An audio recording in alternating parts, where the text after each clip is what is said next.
अयोध्या 13 सितंबर। Congress party के किसान प्रकोष्ठ की बैठक शनिवार को प्रदेश अध्यक्ष श्री राम भवन शुक्ला और पूर्व सांसद डॉक्टर निर्मल खत्री की उपस्थिति में संपन्न हुई। बैठक में पदाधिकारियों ने किसानों की समस्याओं और उनके समाधान पर विचार विमर्श किया। बैठक की अध्यक्षता किसान कांग्रेस के जिला अध्यक्ष राजकुमार पांडे ने तथा संचालन प्रदेश उपाध्यक्ष अनिल तिवारी ने किया। बैठक को संबोधित करते हुए पूर्व सांसद डॉक्टर निर्मल खत्री ने कहा कि कांग्रेस पार्टी सदैव किसानों की आवाज रही है और आगे भी उनके अधिकारों की रक्षा के लिए संघर्ष करती रहेगी।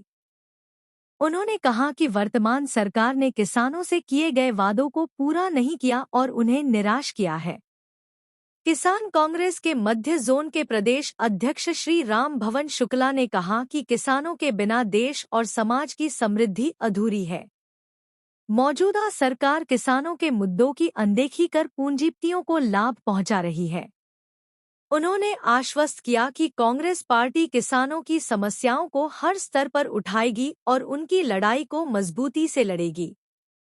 जिला अध्यक्ष चेतनारायण सिंह ने कहा कि आज अयोध्या जनपद में इस जोन के अध्यक्ष आदरणीय अध्यक्ष जी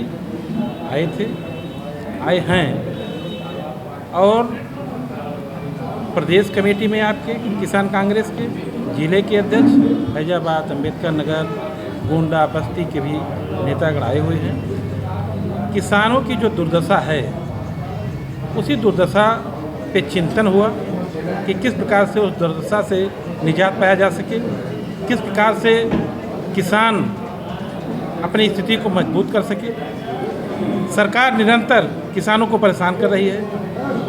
इस देश का जाबाज नेता हरदिल अजीज, किसानों का मसीहा राहुल गांधी, जो हजारों किलोमीटर पैदल चलकर किसानों की समस्याओं को अपनी आंखों से देखा, घर जाके जाना, समझा और उसके निराकरण के लिए हम लोगों को जो निर्देश हुआ है कि सबसे पहले आप लोग संगठन बनाइए, संगठन को निचले स्तर पर ले जा कर के ये ना हो कि केवल हवाई संगठन रहे। इस बार जो संगठन बन रहा है, हमारे किसान कांग्रेस का भी जो संगठन बन रहा है वो निचले स्तर पर गाँव पे गलियों में जाके बूथ स्तर तक बन रहा है। उसी दिशा में एक तरह से चिंतन शिविर था जिस पे चर्चा हुई है। देखिए, उत्तर प्रदेश सरकार के विरोध में किसान कांग्रेस पूरे प्रदेश में एक्टिव है और किसानों की समस्याओं को लेके किसान कांग्रेस किसान के द्वार जाएगी और किसानों की समस्याओं को हल करने के लिए हम लगातार किसानों के संपर्क में रहेंगे। इस सरकार की जो मंशा है गूंगी बहरी सरकार की, इसको जगाने का काम करेंगे और किसानों का हक और हकूक़ के उनके मान सम्मान की लड़ाई हम लड़ने का कार्य करेंगे। राहुल गांधी जी का जो मैसेज है सीधे निचले स्तर पे दबे कुचले लोगों को न्याय मिले, ये किसान कांग्रेस की स्वस्थ करते हैं कि गूंगी बहरी सरकार, ये गुंडों की सरकार, ये ज़्यादा दिन चलने वाली नहीं है। जैसे जो नारा दिया जा रहा है वोट चोर गद्दी छोड़, ये नारा एकदम यथार्थ सही है और जनता जो बगल में क्रांति हो रही है उस क्रांति से उद्वेलित भी है। अगर नेपाल में क्रांति हो सकती है, अगर बांग्लादेश में क्रांति हो सकती है तो यहाँ भी क्रांति हो सकती है। अगर यहाँ के राजनेताओं में सुधार नहीं हुआ तो यहाँ भी ये स्थिति होगी, क्योंकि इस सरकार में भ्रष्टाचार चरम पे है, महंगाई चरम पे है, किसान परेशान है, कर्मचारी परेशान है, व्यापारी परेशान है। इसलिए आपको आश्वस्त करता हूँ कि मीडिया के माध्यम से हर जगह ये सरकार फेल हो गई है। इस सरकार के बारे में ज़्यादा कुछ कहने की आवश्यकता नहीं, इसका जवाब जनता देगी। आने वाला समय कांग्रेस का होगा, आने वाला समय राहुल गांधी का होगा। बहुत बहुत संगठन सृजन चल रहा है। सांगठनिक ढांचा हमारा कैसे मजबूत हो, और ख़ास करके जहाँ तक कांग्रेस मेन बॉडी के जिला अध्यक्ष जी हैं, इन लोगों ने अपना पूरा जिला, ब्लॉक और बूथ स्तर तक जा रहे हैं। ठीक उसी तरीके से किसान कांग्रेस आज सांगठनिक ढांचा पर चर्चा हुआ, संगठन के बारे में सारी कुछ चर्चाएं हैं और आज का कार्यक्रम जो भी था संगठन पर था। किसान परेशान हैं, किसानों की भी आप मीडिया के साथी हैं, चौथे स्तंभ हैं आप इस देश के। आपको ये मालूम होगा किसानों को खाद तो मिली नहीं, लेकिन लाठियाँ बहुत मिल गई। ये नाकामी सरकार की है। इसके लिए कांग्रेस के लोग, कांग्रेस के नेता हर तरफ अपने अपने ज़िले में धरना प्रदर्शन ज्ञापन जिलाधिकारी महोदय को, कृषि अधिकारी को देते रहे और हम लोग किसानों के साथ हमेशा खड़े रहे। आज भी उनकी जहाँ ज़रूरत है, किसान कांग्रेस और पूरी कांग्रेस किसान के साथ खड़ी है। ये हम लोगों का काम है। अरे भाई, जहाँ सरकार डरती है वहाँ पुलिस को आगे करती है।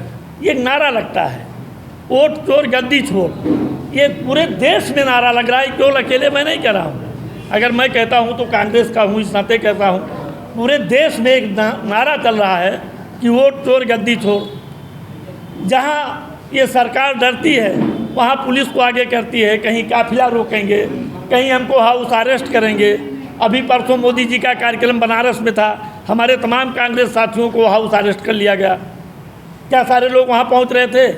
अरे भाई, वो जीत गए, वोट चोरी की। बनारस की भी जनता जान गई, पूरे देश की जनता जान रही है कि वोट चोरी करके मोदी जी सांसद हुए, आज प्रधानमंत्री हुए। तो इसमें कोई कहने की बात नहीं है। ये सरकार बिल्कुल बौखला चुकी है। इस सरकार के पास किसानों के लिए कुछ नहीं है। ये सरकार एकदम घबरा गई है। आने वाली 2027 में कांग्रेस की सरकार बनने जा रही है, ये भाजपा के लोगों को पता हो गया। नेपाल में हिंसा जिस तरीके से आज लोकतंत्र में, पूरे देश में संविधान को दरकिनार करके तमाम काम किया जा रहा है। हम लोग संविधान बचाने की बात करते हैं, वो लोग संविधान मिटाने की बात करते हैं। ठीक यही हालत नेपाल में थी, लेकिन नेपाल की जनता उग्र हो गई और यहाँ की जनता अब भी ये इंतज़ार कर रही है कि चलिए 2 साल बाद सरकार बदल जाएगी, संविधान बचाने वाले लोग आ जाएंगे, तो चलिए 2 साल हम संतोष करें। नहीं, वही हालत यहाँ की कि संगठन को हम कैसे मजबूत करें। हमारे अगल बगल के 2-3 ज़िले के पदाधिकारी भी किसान कांग्रेस के आए थे। हमारे ज़िले के यहाँ आपके ज़िले के राजकुमार पांडे जी जो जिला अध्यक्ष हैं, आज सारे नेताओं का एक ही भाषण था, एक ही बात थी कि संगठन हमारे कैसे मजबूत हों। हमको गांव में जाना चाहिए, गांव में हमको चौपाल लगाना है, गांव में एक एक लोगों से मिलना है। किसानों को हम कैसे ऊर्जा दे सकते हैं, किसानों की हम किस तरीके से मदद कर सकते हैं, सिर्फ एक चर्चा आज की थी। देखिए, कांग्रेस में